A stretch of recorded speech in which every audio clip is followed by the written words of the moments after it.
তো কালী পুজোর আগের দিনকে আমরা চলে গেছিলাম বাজি কিনতে। যদিও যথারীতি আমি প্রত্যেক বছরই অল্প একটু বাজি কিনি, শব্দবাজি নয়। আমাকে এখানে বাজি কিনে দিচ্ছিল। আর বাজিটা আমরা খুব কম কিনেছিলাম, ফুলঝুরি, একটু তুবড়ি, একটু চরকি, একটু চটপটি। যদিও চটপটিটা আমাদের পরে জ্বলেনি, এটা কালী পুজোর পরে, যেহেতু আমি ভয়েস ওভারটা দিচ্ছি। তো আমরা বাজিটা ফাটিয়ে নিয়েছিলাম ততক্ষণে, এটা আমি তখন ফিরছিলাম ওখান থেকে। তো বাজারের মধ্যে দিয়ে তো প্রচুর সেদিনকে জাম ছিল, কারণ কালী পুজোর আগের দিনকে ভিড় তো অবশ্যই থাকবে। ওখান থেকে আমি একটা লাইটও কিনে নিয়েছিলাম, যেটা আমি বাড়িতে সাজিয়ে একটু দেখিয়ে নিচ্ছিলাম যে কেমন লাগছে। তারপর আমি চলে গেছিলাম ডিমের ডেবিল বানিয়ে ওদের বাড়ি। তো আমি ওই বাড়িতে গিয়ে ওকে বললাম যে আমার একটু চা বানিয়ে দে। ও এখানে ঢং করে করে মাংকো ভাত বলছিল। আমি বলেইছিলাম যে এটা আমি ছাড়বো। সো দ্যাট, যাই হোক, ভালোই চাটা বানিয়েছিল, আমাকে চা বানিয়ে খাইয়েছিল। আর আমি ওর সাথে, বাবা মায়ের সাথে বসে একটুখানি গল্পগুজব করলাম, একটু চাটা খেলাম, ভালোই কেটেছিল রবিবারটা।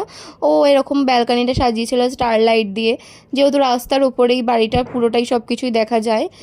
আর তারপরে আমি বাড়িতে চলে এসে প্রদীপে একটু রং করতে বসে গেছিলাম, কারণ কি আমি চেষ্টা করি মাটির প্রদীপ, মা রং চারা কিনলে নিজেই হাতে সব কিছু করার, কারণ আমি যেহেতু রং টং নিয়েই আমার কাজ কারবার সারাদিন, এইসব নিয়েই আমি করি।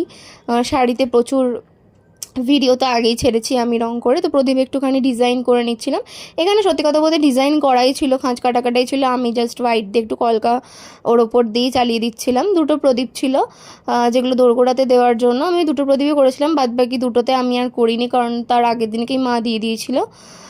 তারা ছিল বলে সেই দিনকেই কিনে এনে দিয়ে দিয়েছিল।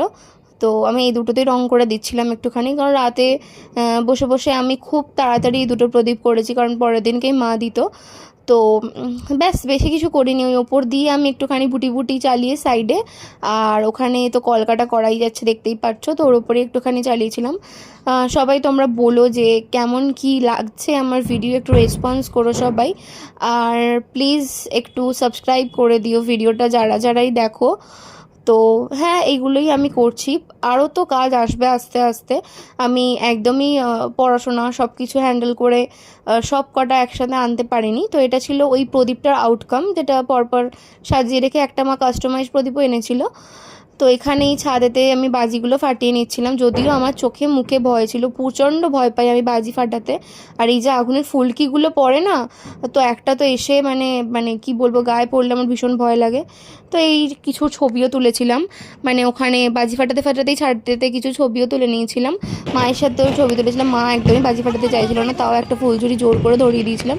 চারিদিকটা তো আলোতে যে ঝলমল করছিল, মানে তারপর আমরা একটু বেরিয়ে পড়েছিলাম হাওড়াতেই একটুখানি এদিক ওদিক ঘুরতে, কারণ কালী পুজো হবে আর ভোগ খাবো না সেটা তো হয় না। তারপর একটু